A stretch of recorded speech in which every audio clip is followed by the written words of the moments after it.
Bom, gente, vamos lá. Eu vou aqui só começar fazendo aquela apresentação da nossa equipe mais uma vez, né? Bem rapidinho, tá? Estamos aqui em mais uma aula da Escola Átila Ferreira Vaz, uma aula online utilizando a plataforma do Meet, né? Temos aqui hoje, representando a gestão, a nossa coordenadora Rosângela. Rosângela, dá um oi para os nossos alunos. Boa noite, alunos, professores, sejam todos muito bem-vindos aí a essa nossa roda de conversa. Lembrando que nós temos o nosso diretor Leandro, que não pode estar conosco aqui hoje, a nossa vice-diretora Patrícia e a outra vice-diretora Aline. Temos aqui o professor Alain. Boa noite, pessoal. Professora Salomé. Boa noite, olá, pessoal, boa noite, bem-vindos à nossa roda de conversa. Professor Geraldo. Boa noite, pessoal, boa noite a todos aí. Professor Marco Aurélio. Boa noite, mais uma roda de conversa. Boa noite. Professor Daniel. Boa noite a todos, sejam todos bem-vindos. Professora Eliana. Boa noite a todos, gente. Boa noite. Eu, professor Roberto. Boa noite. Professora Cláudia. Boa noite. Professora Cristina. Boa noite. E temos também a professora Magda, que não está aqui conosco hoje, porque tem compromisso nesse dia, mas também é professora de vocês aí, tá bom? Então nós vamos hoje dar sequência ao que nós fizemos na semana passada, falando um pouquinho de diversidade, principalmente hoje falando de cultura indígena. Geraldo, quer fazer aí a vez de fazer uma introduçãozinha? Maravilha. A gente vai abordar um pouco, pessoal, agora nós falamos várias coisas sobre os povos indígenas no nosso último encontro, né?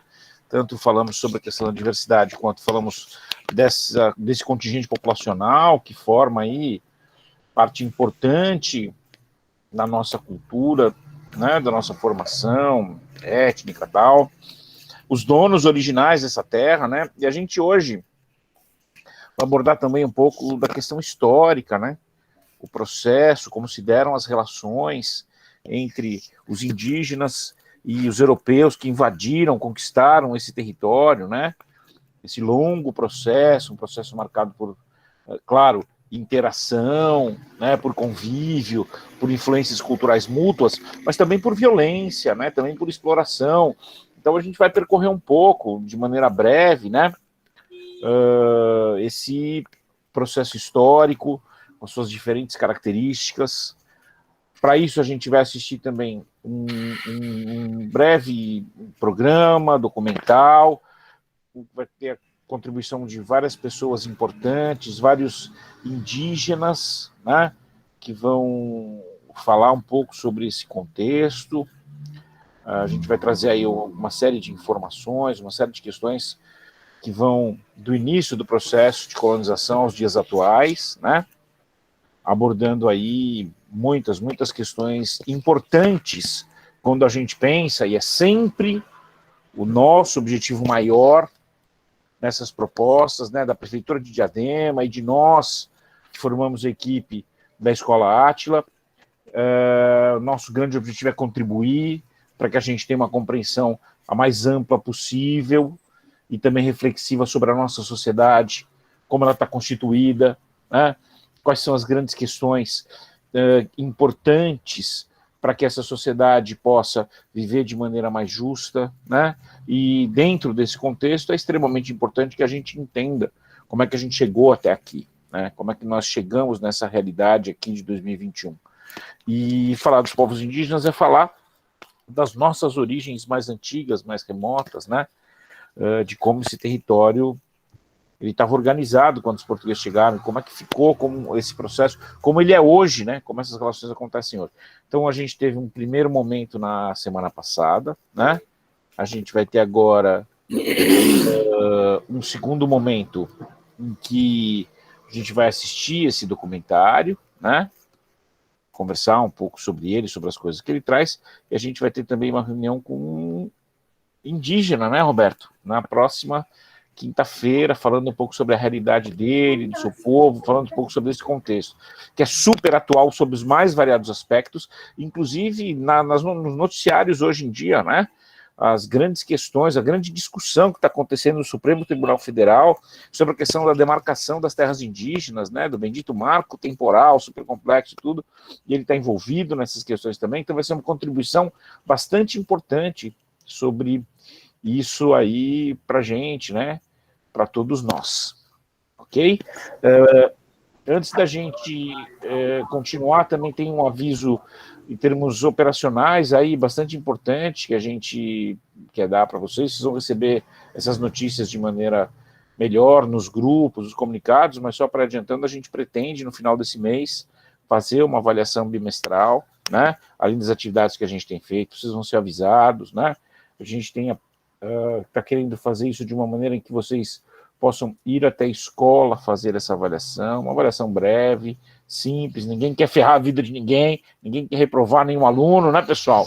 A gente vai pensar que todos vocês são São Paulinos, portanto, boas pessoas que merecem ser bem tratadas, que não tem nenhum corintiano, nenhum palmeirense aí na turma, tá certo? Então fiquem tranquilos. Isso aí, professor. Mas São é Paulo, um jeito... É nóis. Muito bem. Mas é uma forma de vocês estarem indo também à escola, a gente poder estar se vendo e fazendo essa simples avaliação. Mas é só um adiantamento do assunto para vocês irem se preparando, vocês vão ser avisados com calma, com tranquilidade, vai ser uma coisa bem simples, ok?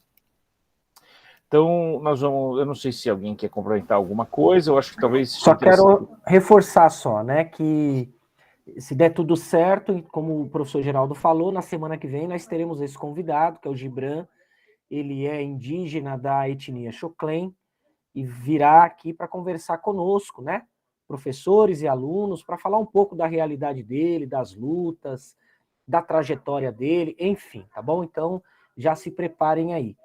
E reforçar que nós estamos entrando em contato, né, com os alunos no privado, para entender quais são aí as questões, as dificuldades, né, justamente para auxiliar quem está precisando e entender a realidade aí de quem está com alguma dificuldade para a realização das atividades, tá bom? Basicamente é isso. Podemos aqui ir para o vídeo? Tudo certo, pessoal? Podemos, então? Então, eu vou fechar o microfone para não dar eco e vou compartilhar aqui o vídeo. Só vou pedir para, se vocês estiverem vendo e ouvindo, alguém gritar aí que está tudo certo, estamos vendo e ouvindo, tá bom? Então, eu vou fechar aqui meu microfone e vou compartilhar com vocês o link.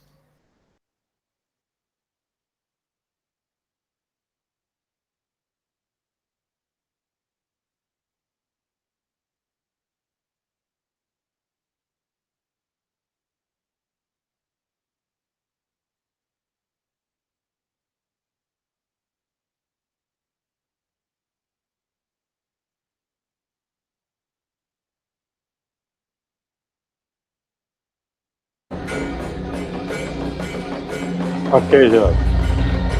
Bom e alto.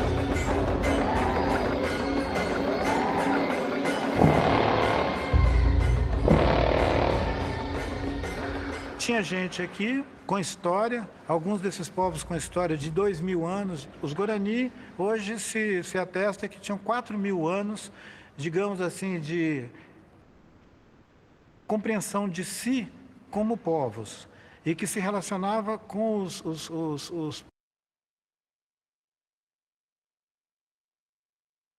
povos andinos, e que reivindicavam diante dos andinos uma territorialidade e um respeito pelos povos andinos desse território, que é uma parábola dessa parte que vem lá do que seria o Pantanal, passando por parte do que é Mato Grosso, o Noroeste Paulista, atravessando o Paraná, Santa Catarina, Rio Grande do Sul, pegando uma parábola desses territórios que formam uma cosmogonia onde os Guarani circulam caminhando em busca dessa tal de terra sem males. Uma cosmovisão Guarani que busca um lugar que é um espelho da terra, mas que não tem todos os defeitos daqui da terra. Um lugar melhor do que a terra, que é a terra sem males.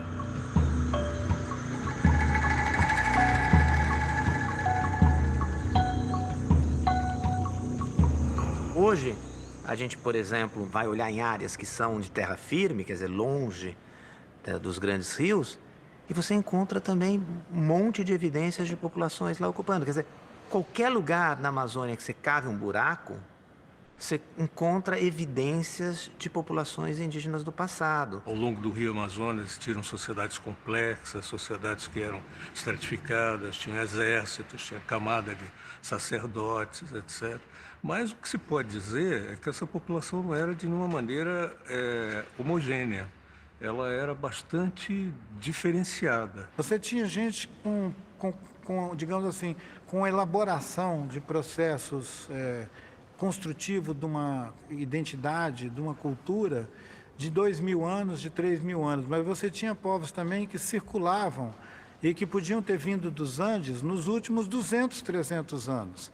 Eles iam fazer uma adaptação ecológica à paisagem, a nova paisagem que eles iam encontrar, que era do Cerrado, da Mata Atlântica. Essa formação que a Mata Atlântica apresentou quando os europeus chegaram aqui, que os viajantes, os naturalistas piraram com essa Mata Atlântica, essa Mata Atlântica era o produto, o resultado de alguns milhares de anos de interação com seres humanos que fizeram esse jardim.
Era um sistema em rede, era um sistema bastante movimentado, né?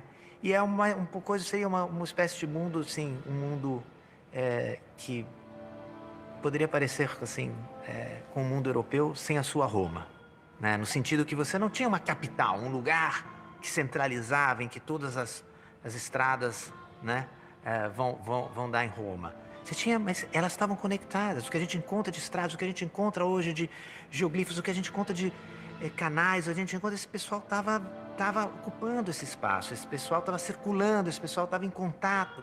Eles se relacionavam com os Quechua, com os Aymara, com os povos andinos, com o Império do Taiwan-Tsuyu, que tinha em toda essa espinha que é os Andes. Quando os brancos chegaram, eles foram admitidos como mais um na diferença. E se os brancos tivessem educação, eles podiam ter continuado vivendo aqui no meio daqueles povos e produzido outro tipo de experiência. Mas eles chegaram aqui com a má intenção de assaltar essa terra e escravizar o povo que vivia aqui. E foi o que deu errado. Então eu digo isso, qualquer uma pessoa que estiver me ouvindo falar, e se você se sente parte dessa continuidade colonialista que chegou aqui, você é um ladrão. O seu avô foi, seu bisavô foi.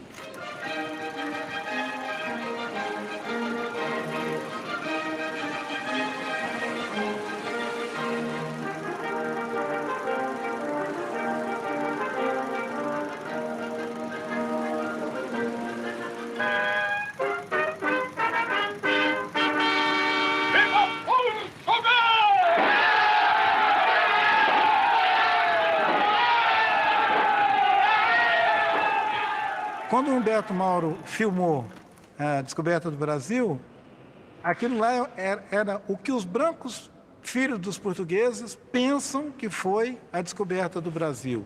O mito de origem do Brasil é aquela descoberta, né, com as caravelas, aquela missa em Monte Pascoal, É um mito de origem, gente. Nós somos adultos, a gente não precisa ficar embalado com essa história. A gente pode buscar entender a nossa história com as diferentes, digamos, matizes que ela tem e ser capaz de entender que não teve um evento fundador do Brasil.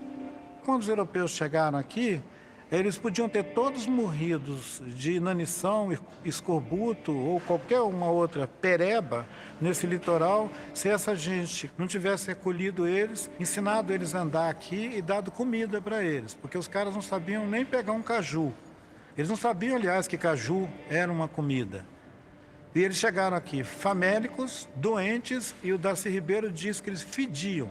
Quer dizer, baixou uma turma na nossa praia que estava simplesmente podre. A gente podia ter matado eles afogado. Durante muito mais do que 100 anos, o que os índios fizeram foi socorrer brancos flagelados chegando na nossa praia. Querer configurar isso como uma conquista nos termos de uma guerra de conquista, do que aconteceu no México, no Peru e em algumas outras regiões, seria ignorar a extensão dessa costa atlântica. Para ocupar, para chegar ao mesmo tempo em todas essas bacias que desembocam no Atlântico, você não tinha que ter uma canoa com 37 portugueses. Você tinha que ter 300 canoas com pelo menos uns 3.000 e tantos portugueses para chegar na nossa praia. Você tinha que fazer um desembarque aqui. Não teve um desembarque.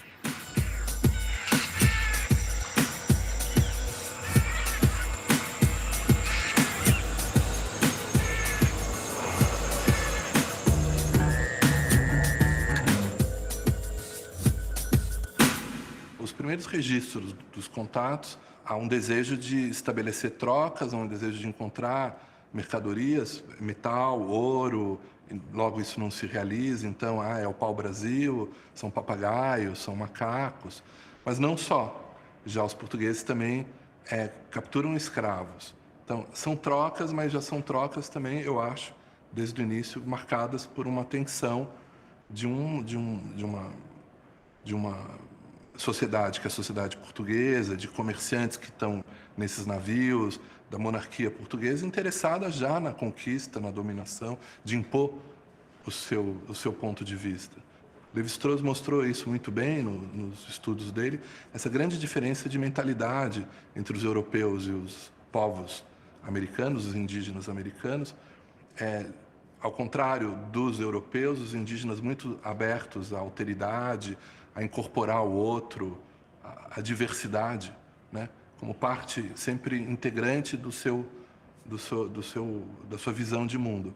Enquanto os europeus não, eles não veem o outro, eles sempre, quando veem algo, eles projetam sobre o outro o que eles querem ou o que eles não querem. No caso, por exemplo, o demônio, o pagão, o infiel. Enquanto os índios estavam querendo saber que tipo de corpo esse pessoal que chegou tem, né? Se eles são mortais, se eles apodrecem, se eles morrem, se eles cagam fedido, né?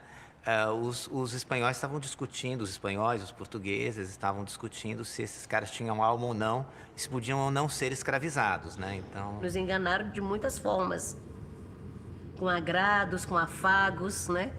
Com presentes. Então, né? Foi um roubo e foi também essa questão o roubo da própria consciência, né? Também.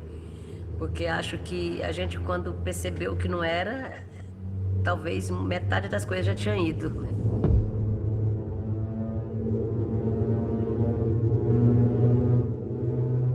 Portugal resolve ocupar o território. É claro que ainda de maneira muito tênue, mas compartilhando com particulares, estabelece a doação de vastos territórios no Brasil, ao longo do litoral, e promove, então, portanto, a ocupação desse território.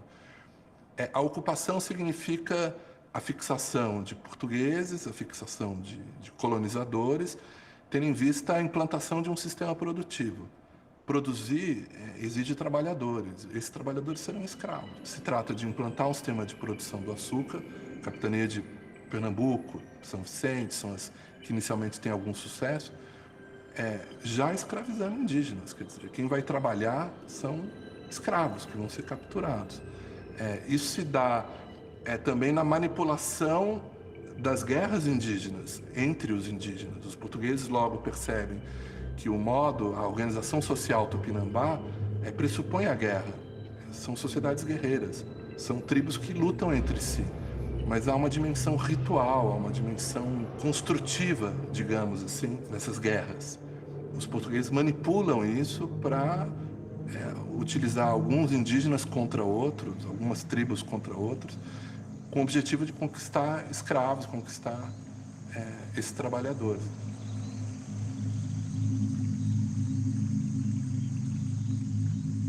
O entendimento que os portugueses estavam tendo de que podiam escravizar os índios foi um dos principais motivos dos índios começarem a queimar os engenhos, queimar as novas sítios coloniais e entender que os brancos eram invasores. Quer dizer, demorou para os índios interpretarem que os brancos estavam aqui para ficar e para tomar a terra e, se possível, escravizar os donos da terra.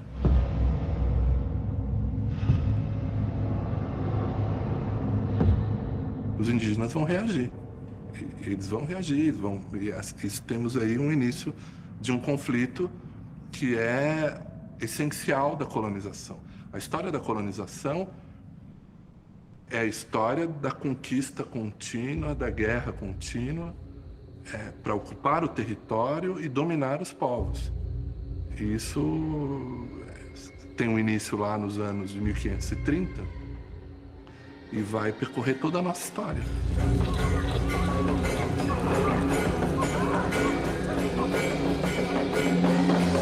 Nós estamos em guerra. Eu não sei por que você está me olhando com essa cara tão simpática. Nós estamos em guerra. O seu mundo e o meu mundo estão em guerra. Os nossos mundos estão todos em guerra. A falsificação ideológica que sugere que nós temos paz é para a gente continuar mantendo a coisa funcionando. Não tem paz em lugar nenhum. É guerra em todos os lugares o tempo todo. Ao contrário do que muita gente diz, de que os empreendimentos portugueses tiveram que trazer negros da África para cá, porque os índios não quiseram ser escravos, isso é uma tremenda de uma mentira. Os índios foram escravizados à exaustão, foram mortos aos milhares, sendo explorados pelo trabalho escravo. Os escravos indígenas foram utilizados durante todo o período da colonização. E, legalmente, a legislação estabelecida pela monarquia, já em 1570, criava condições jurídicas para legitimar a escravização dos indígenas. E essa escravização se deu com um fundamento da guerra justa. Grosso modo, se os indígenas se recusam à fé, são contrários à fé, portanto, é justo guerreá-los. Como é justo guerreá-los, então significa que é justo matá-los, é justo ocupar os seus territórios e é justo escravizá-los. Eu escravizo o indígena para salvar a alma dele. A própria Igreja Católica mesmo tentou evangelizar e muitos que não aceitavam eram mortos, né? Muito de nós era proibido de falar a língua, era proibido de assumir um nome indígena, por exemplo, né? Tinha que negar para poder ser aceito. Então, muita gente negou a sua própria identidade, né? Para poder evitar o preconceito ou mesmo para evitar ser morto. Foi só no início do século XVII, ou seja, por volta de 1620, 1630, que os escravos africanos começaram a ser a maioria nos engenhos de açúcar. Até então, a maioria dos trabalhadores escravos eram indígenas.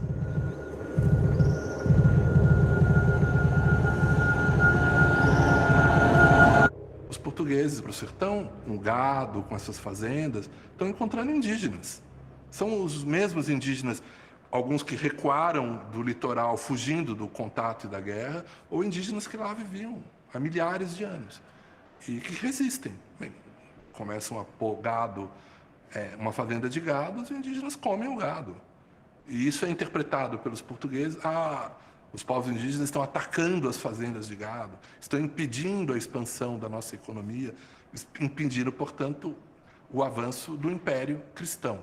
Tanto é que logo nos anos 60 começa a surgir uma imagem, que depois é reiterada, de que a expansão portuguesa no sertão está sendo parada por um muro que o demônio criou no sertão. Um muro de índios bárbaros, índios selvagens, que resistem à presença portuguesa.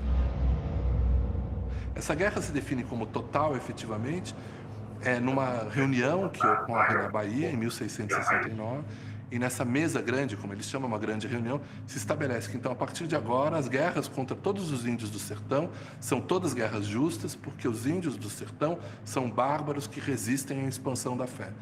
Então, agora, é como que se declara uma guerra total. Nesse processo, né,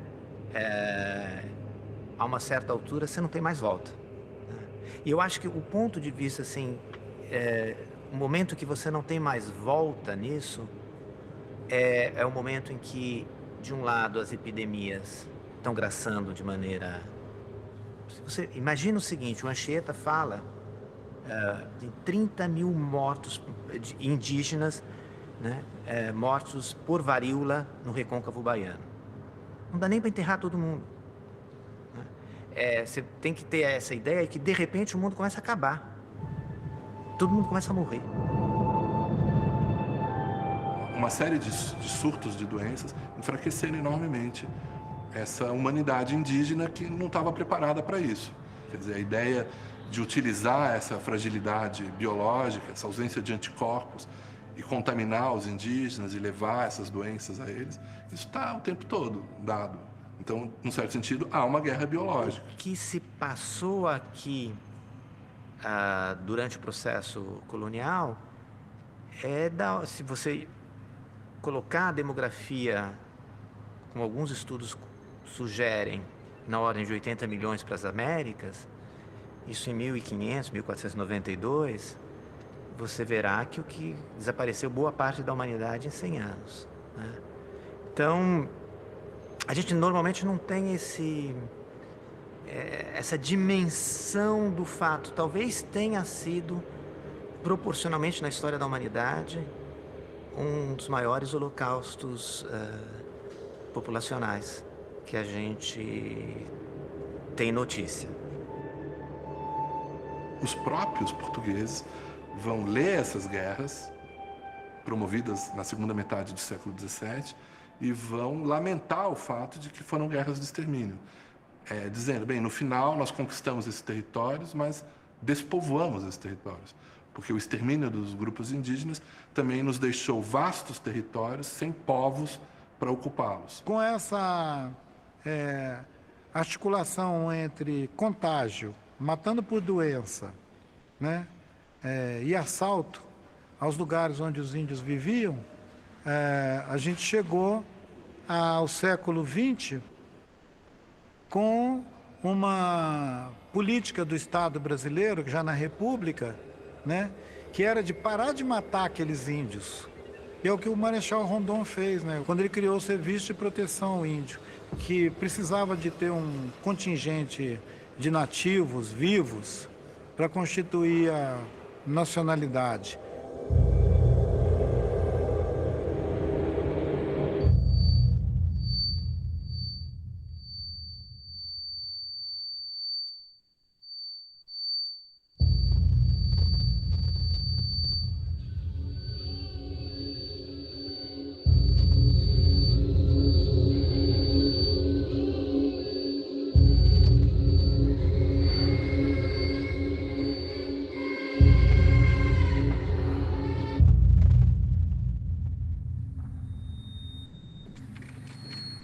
Os senhores não poderão ficar omissos, os senhores não terão como ficar alheios a mais essa agressão, movida pelo poder econômico, pela ganância.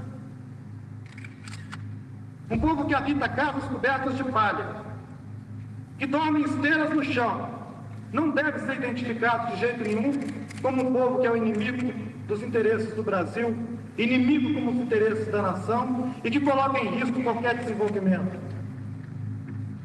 O povo indígena tem regado com sangue cada hectare dos 8 milhões de quilômetros quadrados do Brasil. Os senhores são testemunhas disso. Essa guerra é contínua. Ela não foi um fato histórico que acabou no século XVI.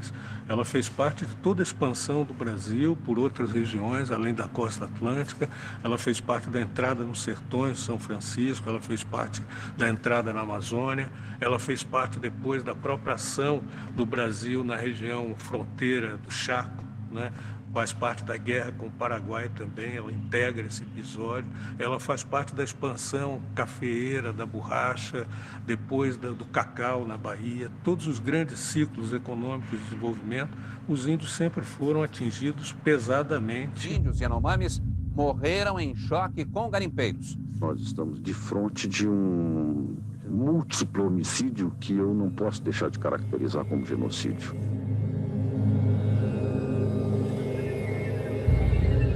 Os índios alegam que essas são suas terras originárias, onde viveram seus antepassados e de onde eles teriam sido expulsos. Já os produtores rurais dizem que eles são os verdadeiros donos.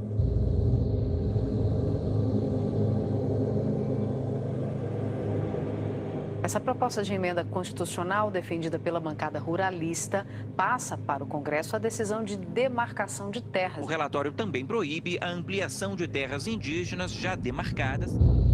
Quando o índio invade, há uma reação do produtor a esse impasse, a morte, mas a morte de um lado e morte do outro. Guerra que a gente vive, né, para ter os direitos garantidos, né, é a guerra que a gente enfrenta para manter a nossa cultura, né, é a guerra que a gente enfrenta contra os madeireiros, né? Então, a gente diz guerreiro porque é uma palavra que vem de guerra mesmo, e a gente vive numa guerra constante, né? Todo dia, é um dia após o outro, né, sem saber quem é que vai mais ser vivo, quem é que vai mais ser morto. A guerra é um estado permanente, né, da relação entre os povos originários daqui, que foram chamados de os índios, sem nenhuma trégua até hoje, até agora, segunda-feira de manhã, quando nós estamos aqui conversando. Indígenas atearam fogo num caminhão e numa colheitadeira que custam mais de R$500 mil. Indígenas tomaram 3 armas dos militares e atearam fogo na viatura e ainda agrediram os policiais. Esse impasse sobre quem realmente tem direito sobre a terra já dura décadas aqui no Mato Grosso do Sul. Ruralistas também avançam para um outro objetivo, que é o de invadir e explorar as terras que estão na posse e sendo preservadas pelos povos. Nós, Guarani Kaiowá, nós não temos mais esperança que o governo brasileiro vai resolver para nós. Desde 2012, mais de 1.000 índios foram vítimas de violência no Mato Grosso do Sul, sendo 95 assassinatos e 13 casos de violência sexual. Os garimpeiros fizeram uma emboscada para recuperar uma espingarda que os índios haviam roubado. 2 garimpeiros e 5 Yanomamis morreram. Os líderes dizem que o problema não aparece nos jornais locais. Enquanto o poder público não toma uma decisão, abre-se espaço para a violência.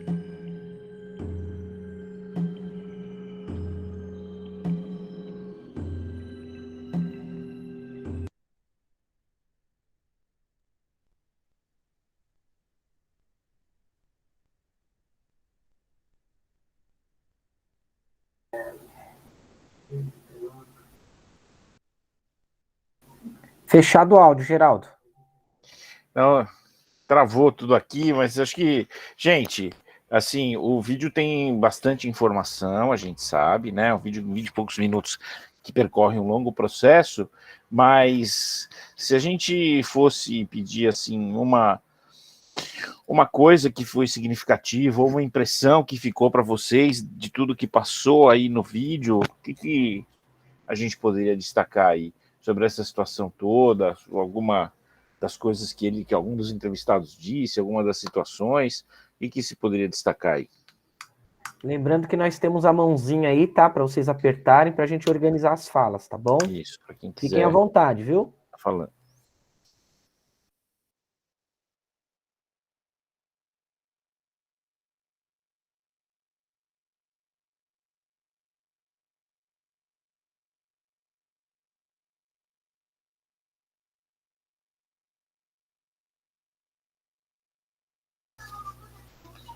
Vocês acharam que foi tranquilo para os indígenas desde o descobrimento do Brasil?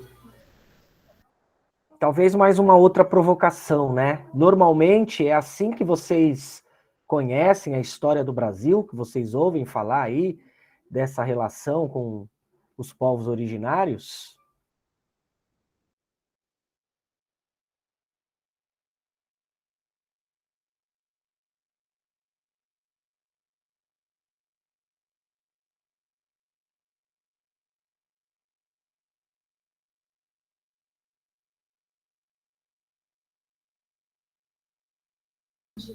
Pode falar, Lucélia. Microfone fechado. Você vai teclar na tela, daí vai aparecer um microfonezinho, Lucélia. Daí você vai clicar no microfonezinho, e daí vai abrir seu microfone. Tenta agora. Não consegue, tá com dificuldade, né? A Lucélia, ela teve uns probleminhas técnicos que ela teve dificuldade em relação à sonoridade do vídeo, coisa do tipo. Quando ela tá com esses... Opa, abriu o fone agora, Lucélia.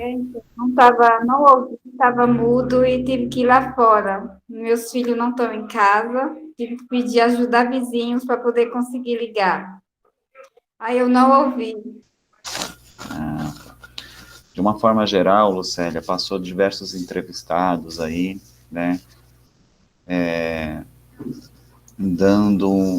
falando um pouco sobre a história dos indígenas no Brasil, a trajetória dos indígenas desde a chegada dos portugueses até a atualidade, de uma forma bem resumida, mas demonstrando todas as dificuldades e mostrando um lado que alguns livros de história, né, das histórias que nós aprendemos na escola, não demonstram assim.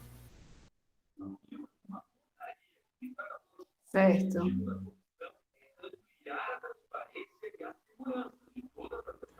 Como a gente tinha falado, é um longo processo, né? São muitas coisas, né, pessoal?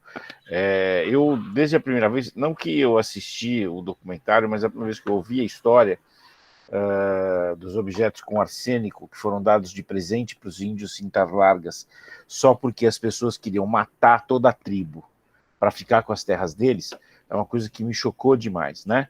Você lidar com a inocência de um povo, né? Aceitando um presente com algo bom, né? Quem acha que presente vai ser uma coisa ruim, né, pessoal? Só que aquele presente era a morte. E tudo isso só para poder se apropriar das terras deles, né? E isso, eu não sei se vocês conseguiram ver os dados, as informações que apareciam na tela, isso continua ocorrendo, né? Os indígenas continuam sendo mortos ainda hoje no Brasil, né? Então, a gente sabe que a gente tem um país com muita violência, né, pessoal? Violência de todos os lados, a gente tem violência ligada à criminalidade, muitas vezes tem violência, às vezes policial, mas a gente continua tendo também essas disputas por terra com os indígenas, essa violência constante, né? E como mais de um dos entrevistados ali do documentário falou, é uma guerra que não acabou, né? Ela continua acontecendo. Esse processo de destruição continua acontecendo. Ao mesmo tempo, fazendo um link um pouco com o que a gente viu na última aula, os indígenas estão aí, a marca deles está na nossa cultura e eles continuam existindo e continuam lutando, né? Nas últimas semanas, milhares de indígenas têm ocupado lá alguns espaços na nossa capital federal, em Brasília, lutando pelos direitos deles, né? Então, se existe a agressão de um lado, existe a resistência do outro, né? E é importante que tenha sempre, com relação a qualquer tipo de opressão, né? O opressor precisa encontrar resistência, as pessoas precisam juntar forças, se organizar para poder resistir, né? Sei que muitas vezes a gente pensa, pô, mas a gente é fraco, né? As pessoas têm tantas coisas e tal. Vejam os indígenas, né? Vocês viram quando aí do Krenak falou, um povo que dorme em esteiras de palha, um povo que vive em habitações simples, que ameaça eles podiam representar os portugueses, que ameaça eles podem representar para o Estado brasileiro, mas eles estão lá resistindo, né? Estão lá lutando pelos direitos deles. Acho que é um exemplo bastante significativo, assim, que está aí no documentário, né? Que é um exemplo de qualquer outra pessoa né, nesse país que também sofre, né, que vive uma condição de opressão muitas vezes, né? Quantas vezes a gente não se sente assim, né? Acho que é bastante significativo. Acho que a Lucélia não abaixou a mão, né? Tinha deixado a mão. Daniel, quer falar, Daniel? Sim, é importante lembrar, né, que, infelizmente, os livros de história que nós estudamos e continuamos estudando hoje, eles passam justamente a história do colonizador, né? Como o português viu o indígena, né? Como uma pedra, vamos dizer assim, no seu caminho, que ele tirou, né? Que ele acabou tirando, né? É importante lembrar que quando os portugueses chegaram aqui, eles foram muito bem recebidos pelos índios, como a gente viu nas reportagens, que foi mostrado. Porém, em todos os momentos, os portugueses tinham interesse de enganar os índios. Desde a praia, quando eles chegaram, né, lá em Porto Seguro, as trocas de presentes, né, não era porque os portugueses eram bonzinhos, né? Eles queriam ver se os índios iam trocar com eles algo precioso, diamantes, ouro, etc., né? Que interessava para eles, o que não aconteceu, né? Como foi falado também. Então, desde o começo, os índios foram vistos, né, como mão de obra barata, de graça, vamos dizer assim. E que foi o que aconteceu, né? Então, é muito triste saber que em 100 anos, né, de colonização, entre aspas, né, a invasão dos portugueses ao Brasil, essa população de cerca de 5 milhões de índios já não existia mais, né? Então, assim, é um número espantoso, né? Muita gente morta em questão de 100 anos. E morta pelos portugueses colonizadores que aqui estavam dizendo que estavam pelo progresso. Isso é muito triste, muito, muito marcante mesmo.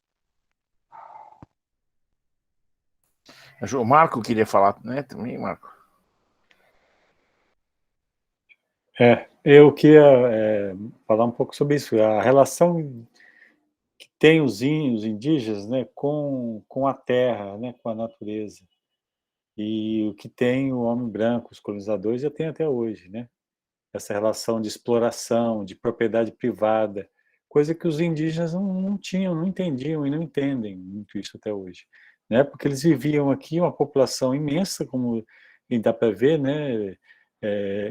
Muitos indígenas, muitos povos, diferentes etnias, né? Não era uma coisa única, pelo contrário, tinha muitas etnias, muito diferentes umas das outras, o Brasil todo, essa região toda ocupada por indígenas, mas que eles tinham uma relação diferente com o ambiente, com a natureza, com a terra em si, né? Não tinha essa questão da propriedade privada, da exploração da terra.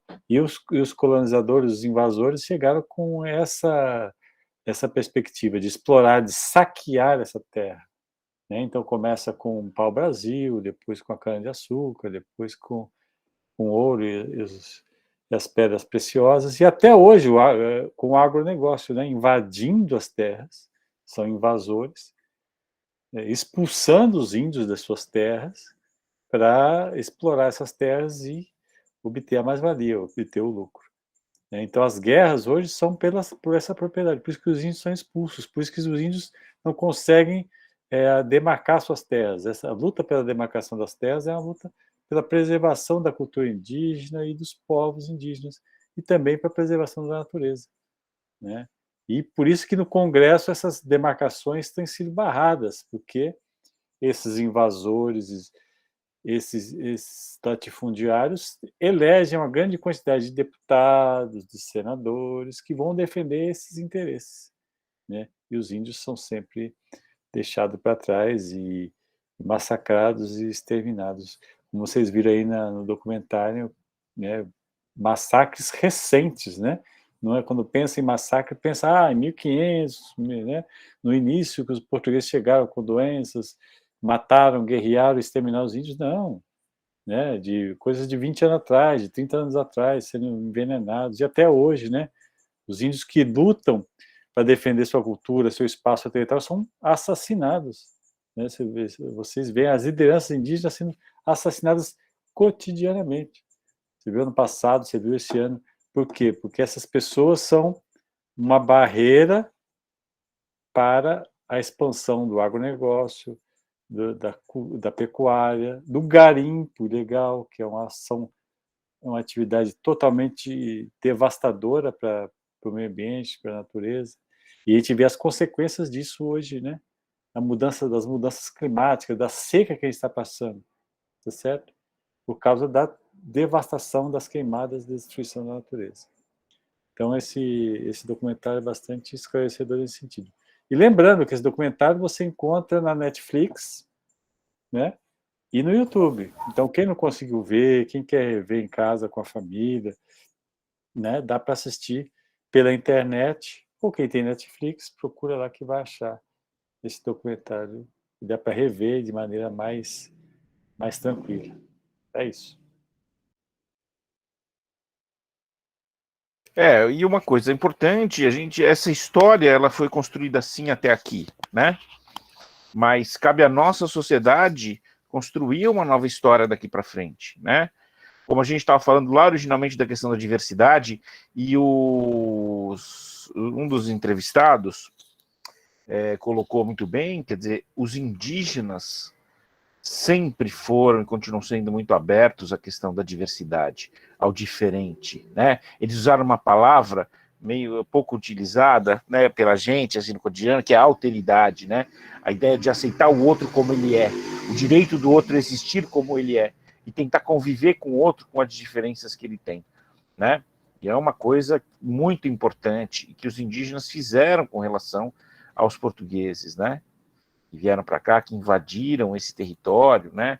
Ainda que em pequena quantidade, se estabelecendo, sendo tratados, bem tratados pelos indígenas, mas foram invadindo e conquistando esse território, se apropriando dele, né? Então, mas daqui para frente essa história pode ser diferente. E não só com relação aos indígenas, né? Há tantos outros grupos, com relação a tantos outros grupos que sofrem de tantas maneiras, né? Opressão, exploração, violência, nesse país enorme que a gente vive, né? Queria fazer um breve comentário, né, para complementar aí um pouco a fala dos colegas professores, só para chamar a atenção com relação a uma questão. Nós vivemos um período no Brasil, de 64 a 85, de uma ditadura militar, né? Oficialmente, a Comissão Nacional da Verdade reconheceu pelo menos 434 mortes, se eu não me engano, causadas pela ditadura, né? Só que aí você já vê que até o próprio Estado e até as pessoas que fazem parte da Comissão da Verdade, como muitas vezes elas colocam o indígena brasileiro como um cidadão de segunda classe. Porque há estudos que mostram que houve milhares de mortes de indígenas no período da ditadura, justamente com esse pensamento da ocupação da Amazônia, da exploração e tudo mais. Pelo menos 8.300 indígenas mortos aí nesse período da ditadura, que deveriam estar nessa conta dos mortos pela ditadura, né? Não só os 434 que entram aí como morte por perseguição política ou coisa que o valha, porque esses mortos indígenas também são consequências dessa visão que a ditadura propagou e que é o que nós estamos vendo voltar hoje, né? De que as terras indígenas demarcadas devem ser exploradas, né? Que indígena não deve ter terra, que tem terra demais para pouco indígena, né? Essas coisas que a gente precisa entender um pouco mais a fundo, até para perceber quais são os interesses que estão postos aí, né? Quando se pensa em preservação da natureza, como o professor Marco falou, a gente vai ver que há uma relação direta entre os territórios indígenas demarcados e essa preservação, enquanto que territórios ocupados pelo agronegócio ou por mineradoras, né, a consequência para o meio ambiente é terrível, é nefasta, né? Então, é só para fazer aqui esse complemento aí.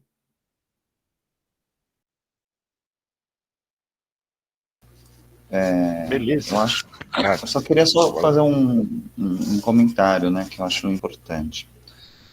que é assim, é sempre importante a gente tentar escutar as versões da história. Porque sempre quando a gente escuta a versão da história pelo colonizador ou pelo cara que invade, ele vai dar uma versão para você que foi em prol de um bem maior para a população.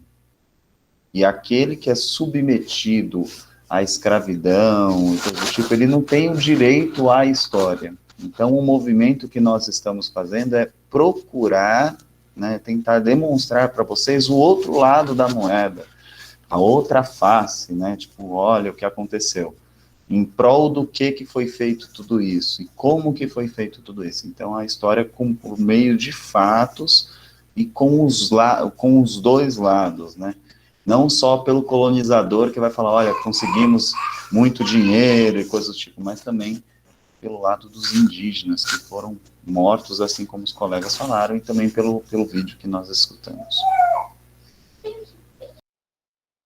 Pode ir, Geraldo. Não, porque é muito importante dar voz para aqueles que nunca tiveram um papel de protagonista no discurso histórico. São protagonistas na vida, mas na construção da história, na hora de escrever os livros, de fazer os documentos, de falar, essas pessoas acabam ficando à margem, né? Só se tem a versão dos vencedores, como o Alan colocou muito bem, né? Os vencedores desses conflitos, os caras que acabaram dominando e prevalecendo. Então, acho que momentos como esse, documentários como esse, dão voz, né, a essas pessoas que foram suprimidas pela história, não só suprimidas fisicamente, com um grande número de mortes, como o Daniel lembrou e tal, e eles falaram também no documentário, mas também suprimidas na memória delas, da existência delas, né?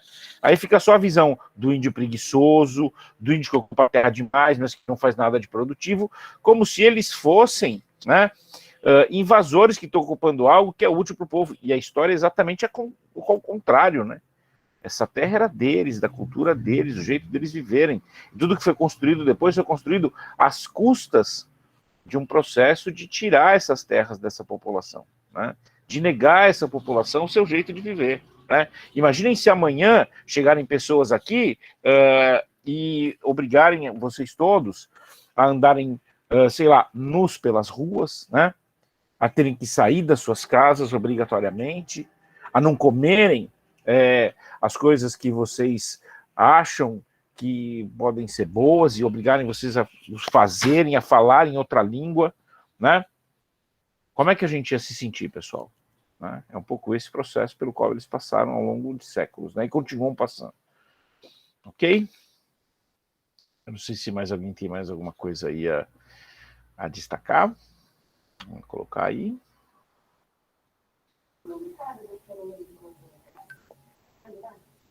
Eu acho que já deu, né?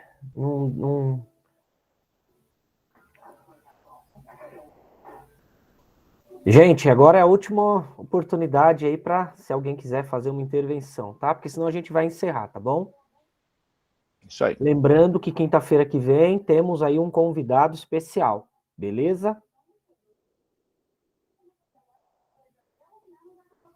Roberto, antes de encerrar, dá aqueles avisos, aqueles recados, confirmando. A gente está entrando em contato com os alunos para fazer um levantamento de quem está fazendo as atividades, né? Para quem já fez, para entregar, ou presencialmente na escola, quem pegou impresso, ou quem está fazendo via online, entregar também a foto para o professor responsável. A gente vai ter o conselho, pré-conselho, no dia 29 de setembro, 30 de setembro. Então, a gente está fazendo esse levantamento para a gente ter um parecer de como que está o envolvimento de cada de cada turma nas atividades. E nos dias 20 e 21 de 2 vai haver uma avaliação presencial, a gente vai colocar nos grupos e também avisar pessoalmente, mas uma avaliação desse bimestre, das atividades que a gente desenvolveu nesse bimestre, e aí convidar os alunos das turmas para irem cada um em um dia. A gente vai colocar depois o cronograma certinho. Daí, semana que vem, vai ser postado atividades sobre a questão indígena e a diversidade, tá? Então, para quem está disposto, e os plantões continuam toda segunda, terça e quarta, a partir das 19 horas. Então, quem quiser ir lá pegar atividade impressa, quiser ir lá tirar dúvidas, ou entregar as atividades que já foram feitas, por favor, a gente está lá à disposição nesses 3 dias da semana. E aqueles que conhecem colegas que estão aí que não estão nos grupos, ou mudaram de telefone, né? Falam para ir até a escola para fazer atualização de cadastro, para atualizar telefone, endereço e etc., que é muito importante para a gente conseguir esse contato. Haja vista que em breve a gente fará uma avaliação e tal, né? As disciplinas que a gente vai tratar são as disciplinas os conteúdos que nós vamos tratar são os conteúdos que nós trabalhamos até aqui. Lembrando que essa avaliação é da EJA 2, tá? A EJA 1 não sei qual que é o cronograma, depois as professoras passam, mas a EJA 2 que vai fazer essa avaliação nesses dias. A EJA 1 tem um calendário diferente, depois as professoras passam.